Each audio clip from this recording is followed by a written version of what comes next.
The Wild Robot Escapes by Peter Brown. Chapter 65, The Whale. The whale swam along the surface of the ocean, keeping our robot safely above the water, gently moving her away from the rough waves. Brightbill couldn't believe what he was seeing. Once the shock wore off, he fluttered down to the whale's back and leaned over his mother. There was no life in her eyes or her body, so the goose did the only thing he could think of. Click. Roz's eyes began to glow. She uttered some human noises. And then, in the language of the animals, the robot said, "Oh, Brightbill, am I happy to see you." The goose squawked with joy and hugged his mother's face, but she didn't move. She couldn't move. The robot had lost the use of her limbs. There were a few tense minutes and a few nervous glances. But as the sun beat down and the wind gushed over her, Roz felt her body drying out. Slowly, gradually, power returned to her arms, then her legs, and then she sat up and hugged her son. Brightbill breathed a sigh of relief. "Mama, when you disappeared below the water, I thought you were gone forever." "So did I," said Roz. "As I sank deeper and deeper, the ocean squeezed my body tighter and tighter. I lost control of my legs and my arms. The last thing I remember was a huge shape swimming toward me, and then I automatically shut down." "That huge shape was a whale," squawked the goose. "We're riding on her back right now."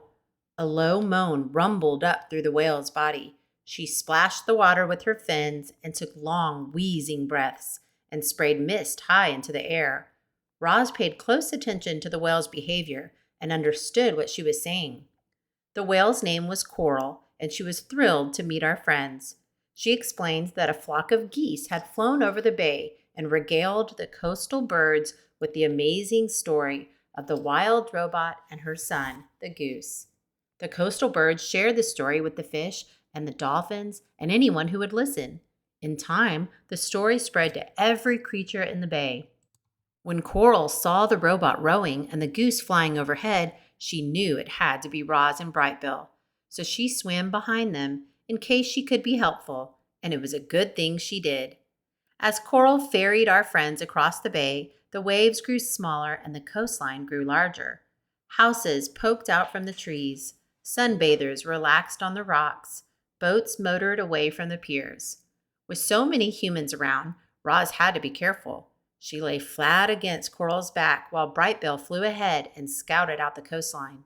The goose directed the whale to a quiet, empty cove, and soon the robot was standing on dry land again. Roz asked if there was some way she could repay Coral for saving her life, but the whale was just happy to help. She winked one of her enormous eyes, and then she sank beneath the waves. Our friends marched inland, feeling lucky and grateful. But as they thought of the journey still to come, their good feelings gradually turned gloomy. Roz had nearly died crossing that bay. At some point, to get back to the island, she would have to cross an entire ocean.